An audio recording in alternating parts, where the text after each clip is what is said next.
1925 की रात थी। लखनऊ जाने वाली ट्रेन अंधेरे को चीरती हुई अपनी पूरी रफ्तार से दौड़ रही थी। मुसाफिर खिड़कियों से आती ठंडी हवा का मजा ले रहे थे। लखनऊ अभी करीब 15 किलोमीटर दूर था। तभी बोगी के अंदर एक इशारा हुआ।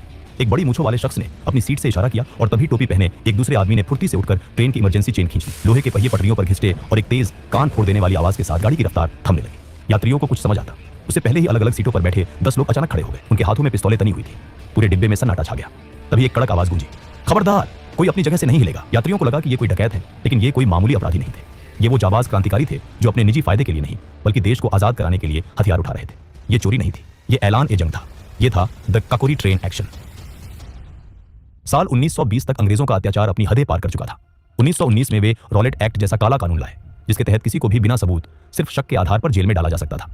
जब लोगों ने इसका शांतिपूर्ण विरोध किया तो 13 अप्रैल 1919 को अमृतसर के जलियांवाला बाग में अंग्रेजों ने निहत्थे लोगों पर अंधाधुंध गोलियां चलवा दी। इसमें हजारों मासूमों की जान गई। इस क्रूरता ने हर भारतीय का खून खौला दिया। अब लोगों के दिलों में गुलामी के खिलाफ गुस्सा था और वे अंग्रेजों को यह बता देना चाहते थे कि भारत उनका नहीं बल्कि भारतीयों का है। 1920 में गांधी जी ने अंग्रेजों की कमर तोड़ने के लिए नॉन कोऑपरेशन मूवमेंट शुरू किया। उनका मकसद शांति से अंग्रेजों का सहयोग बंद करना था ताकि उनका मुनाफा खत्म हो जाए। इस अपील का जबरदस्त असर हुआ। छात्रों ने स्कूल कॉलेज, वकीलों ने कोर्ट और लोगों ने विदेशी सामान और सरकारी नौकरियां छोड़ दी। यहां तक कि क्रांतिकारी भी गांधी जी के साथ हो लिए। लेकिन 4 फरवरी 1922 को चौरी चौरा की एक घटना ने सब बदल दिया। पुलिस फायरिंग से भड़की भीड़ ने थाने में आग लगा दी, जिसमें 22 पुलिस वाले मारे गए। गांधी जी हिंसा के सख्त खिलाफ थे। उन्होंने तुरंत आंदोलन रोक लिया। यह फैसला देश के हजारों नौजवानों के लिए किसी सदमे से कम नहीं था। सोचिए उस युवा के बारे में जिसने देश के लिए अपना सब कुछ छोड़ दिया था और अचानक उसे कहा जाए कि वापस घर जाओ, आंदोलन खत्म। उन्हें लगा कि उनके जज्बातों के साथ धोखा हुआ है। उन्हें लगा कि सिर्फ अहिंसा से अंग्रेजों को नहीं भगाया जा सकता। उन्हें अब एक नए रास्ते की तलाश थी और वो रास्ता था सशस्त्र क्रांति का। इसी हताशा और गुस्से के बीच जन्म हुआ HRA, हिंदुस्तान रिपब्लिकन एसोसिएशन का। 1924 में कानपुर में राम प्रसाद बिस्मिल, अशफाक उल्लाह खान, सचिंद्र नाथ बख्शी, सचिंद्र नाथ सान्याल और योगेश चंद्र चैटर्जी जैसे क्रांतिकारियों ने इसकी नींव रखी। इनका सपना सिर्फ अंग्रेजों को भगाना नहीं था बल्कि भारत में एक संघीय गणतंत्र बनाना था जहां अमीरी गरीबी का फर्क ना हो। लेकिन क्रांति के लिए सिर्फ जज्बा काफी नहीं होता, उसके लिए चाहिए होता है पैसा और हथियार। और यही से शुरू होती है काकोरी की असल कहानी। HRA को अपनी क्रांति जारी रखने के लिए पैसों की सख्त जरूरत थी। उन्हें हथियार खरीदने थे, खास तौर पर जर्मन माउजर पिस्तौलें जो उस समय की बेहतरीन गन मानी जाती थी। एक दिन शाहजहांपुर से लखनऊ जाते वक्त राम प्रसाद बिस्मिल ने देखा कि स्टेशन मास्टर ने गार्ड को पैसों का एक थैला दिया, जिसे एक लोहे के संदूक में रखा गया। ये अंग्रेजों द्वारा भारतीयों से वसूला गया टैक्स का पैसा था। बिस्मिल ने गौर किया कि उस भारी संदूक में ना तो कोई ताला था और ना ही जंजीर।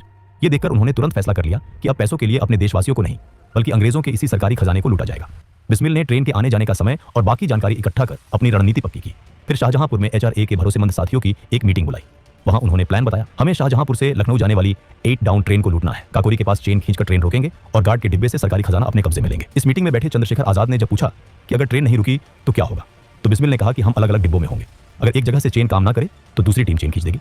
अशफाक उल्लाह खान ने इस प्लान का समर्थन तो किया, लेकिन एक शर्त रखी कि हम खजाना जरूर लूटेंगे पर किसी भी बेकसूर हिंदुस्तानी की जान नहीं जानी चाहिए। बिस्मिल को अपने दोस्त की यह बात बहुत पसंद आई। इसके बाद उन्होंने इस मिशन के लिए कुल 10 जाबाजों की टीम तैयार की। इस टीम में थे राम प्रसाद बिस्मिल, अशफाक उल्लाह खान, चंद्रशेखर आजाद, राजेंद्र लाहिड़ी, सचिंद्र बख्शी, केशव चक्रवर्ती, मनमथ नाथ गुप्त, मुकुंदी लाल, मुरारी लाल खन्ना और बनवारी लाल। काकोरी एक्शन का असली प्लान 8 अगस्त 1925 के लिए बना था। क्रांतिकारी पूरी तैयारी के साथ स्टेशन पर पहुंचे भी थे, लेकिन उस दिन किस्मत ने साथ नहीं दिया। अंग्रेज सरकार की ट्रेनें वैसे तो हमेशा लेट होती थी, लेकिन उस दिन ट्रेन वक्त से पहले आ गई, इसलिए प्लान फेल हो गया। लेकिन उन्होंने हार नहीं मानी। उन्होंने तय किया कि अगले दिन यानी 9 अगस्त को यह काम हर हाल में पूरा होगा।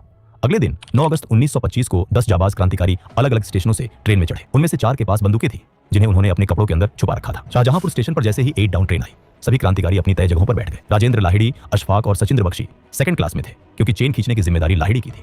ट्रेन चल पड़ी और सबने अपने चेहरे ढक लिए। जैसे ही ट्रेन काकोरी स्टेशन से आगे बढ़ी, राजेंद्र लाहिड़ी ने चेन खींच दी। तेज आवाज के साथ ट्रेन अंधेरे में रुक गई। क्रांतिकारियों ने तुरंत ड्राइवर को काबू में कर लिया।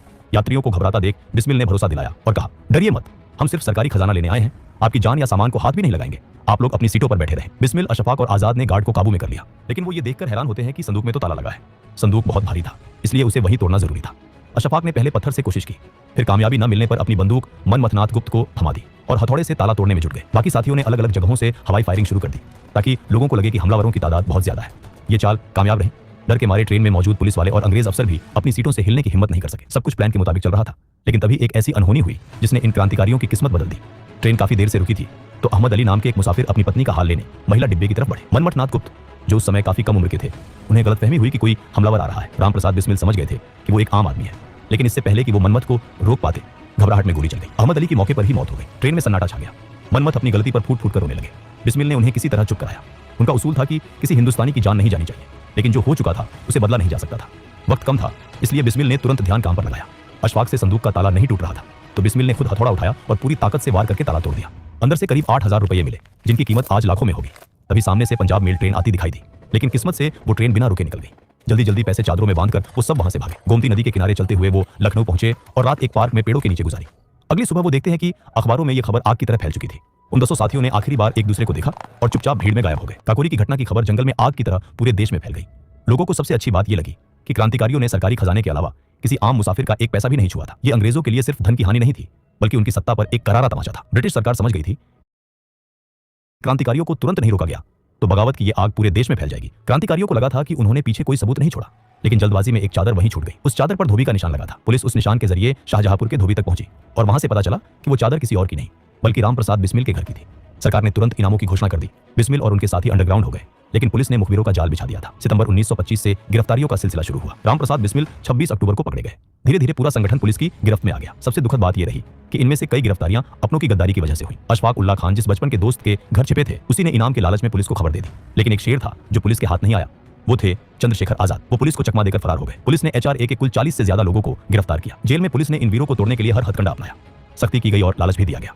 ज्यादातर क्रांतिकारी तो चट्टान की तरह डटे रहे, लेकिन बनवारी लाल पुलिस के दबाव में टूट गए। उन्होंने सरकारी गवाह बनकर संगठन के सारे राज्य खोल दिए। अदालत में करीब 1.5 साल तक मुकदमा चला। रामप्रसाद बिस्मिल ने अपना केस खुद लड़ने का फैसला किया।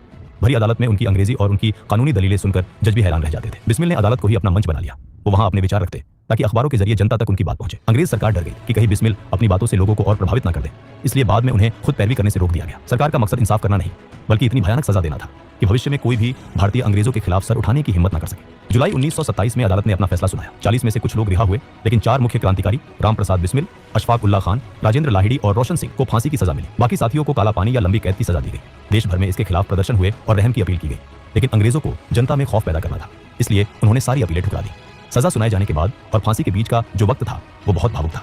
रामप्रसाद बिस्मिल एक कट्टर आर्य समाजी हिंदू थे और अशफाक उल्लाह खान एक पक्के नमाजी मुसलमान, लेकिन इन दोनों की दोस्ती ने सांप्रदायिक सौहार्द की ऐसी मिसाल कायम की जो आज तक दी जाती है। बिस्मिल अक्सर मजाक में अशफाक से कहते थे, तुम तो मुसलमान हो, तुम्हें तो जन्नत में हुरे मिलेंगी, हमें क्या मिलेगा? इस पर अशफाक हंसते और कहते, पंडित जी, अगर जन्नत में आप नहीं होंगे तो वो जन्नत किस काम की? जेल से अपनी आखिरी चिट्ठी में बिस्मिल ने देशवासियों से अपील की थी, अगर मेरी मौत से कुछ हासिल हो सकता है तो वो हिंदू मुस्लिम एकता होनी चाहिए। अशफाक ने भी लिखा कि वो खुशनसीब है कि देश के लिए फांसी पर चढ़ने वाले पहले मुसलमान बन रहे हैं।